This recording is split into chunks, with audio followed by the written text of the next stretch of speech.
Hello, I'm Dr. Andrew Allen, Associate Professor of Saxophone at Georgia College and State University, and that was the Lyrical audition etude for the Georgia Symphonic All-State Band. Now, there are many things to consider in this Lyrical etude. The first, that tempo indication. You probably haven't seen that before. Largo, it's slow, very slow. Now, the tempo marking is a little faster than the normal largo, but lagrimoso, what does that mean? It means tearful, mournful. So this little etude has a lot of emotion in it, and you want to tap into that. Try to bring out this deep kind of emotion throughout. You have these staccatos at the beginning on the G's, and they shouldn't be short. We just need to have a little bit of separation between the notes. Think of it as shaping more than a short staccato. Definitely don't cut your airstream off for these.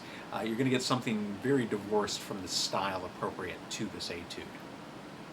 Now in measure 2, if you don't know how to do a trill from a B to a C, there is an alternate fingering for that. You play the B, and then you use this middle side key in your right hand. That is the B to C trill fingering. You don't want to use that for any held out C's. The intonation and the tone quality aren't great, but it's a wonderful, wonderful trill fingering. In measure 3, for the B flat, personally there I would use the bis B flat going down from the C to the A flat. It's a little bit easier for me to do that than using the side fingering. And in measure 4, you have this interesting articulation. These dots underneath the slur. What does that mean? Is it staccato and slurred? No. It's a different articulation entirely called a portato articulation. It's originally a string articulation. A string player would see that and they would keep the bow pressed into the string, but they would change directions for each note.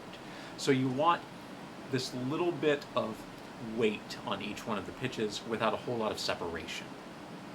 Now throughout you need to play with a beautiful sound, and the few opportunities that you have for vibrato, an eighth note, since you're counting the eighth note, and anything longer, I would take. Now if you're not comfortable with vibrato, look in the description to this video. There are going to be some other videos you can look at for vibrato and just for general good saxophone practices in tone development, articulation, and a few other things. Now, listen as I play the technical etude.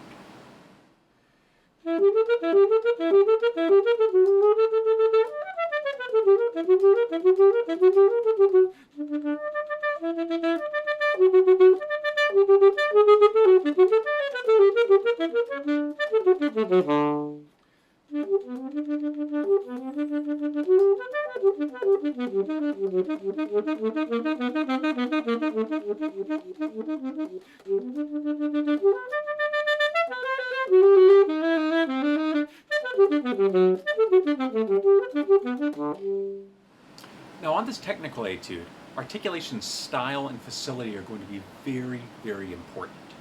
So first of all, with any of these staccato articulations, you shouldn't be stopping your airstream. You should keep the airstream flowing while just using a nice light 2 articulation. The articulation itself is going to keep the reed from sounding, but the air is going to flow underneath it, which is going to help make sure that you get a nice bouncy sound, that reed wants to vibrate the minute that you take your tongue off of it.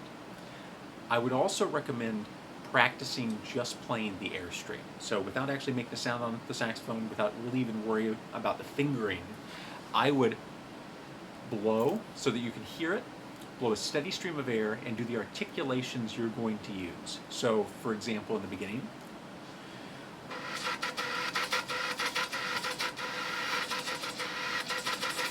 now, it may seem a little silly, but separating that from the technique itself is going to make sure that you're not stopping the airstream, that you're very comfortable with the approach. I would also recommend using a 2 articulation, not a ta, not anything else like that. 2 is a nice bouncy staccato articulation. It's going to make sure you get the tone quality that you want. So experiment with that. Experiment with practicing just with the airstream and the articulation some to get really comfortable with that. Throughout, I would also recommend you have a lot of open C sharps that you keep coming back to. Those have a tendency of being out of tune and a little out of character with the rest of the saxophone. So if you're comfortable, I would advocate a covered C sharp, which is the 3rd finger and the octave key. It's not going to knock it up the octave. It actually opens up the wrong octave key for that, but what it does, it brings it into tune and into tone with the other notes around it. So experiment with that with some of your C sharps, especially that opening C sharp, that first note that you have. In measure 2, I would recommend using an alternate F sharp for the second beat. For the E sharp, play that F, E sharp fingering, the normal one, and then reach back with your third finger. There's a little key that you'll hit. That's your alternate F sharp. It may make that second bar a lot easier for most of you. In measure 6, I would not use an alternate F sharp. It would make it very difficult to go to the following D. So avoid that there. In measures 10 and 11, what could be a very difficult passage, just make sure that you're letting the air flow and that you're focusing on the lowest note of the line, that you're not trying to make these big adjustments going between the low pitch and the C's. Just keep the air focused down on that one and let it flow. Don't overdo the staccato. The separation itself is going to provide quite a bit of separation in the notes. So best of luck with this. It's a difficult etude, but if you have any further questions or you're just curious about something, please reach out to me at the contact info at the end of this video. I hope that you have very happy practicing with this.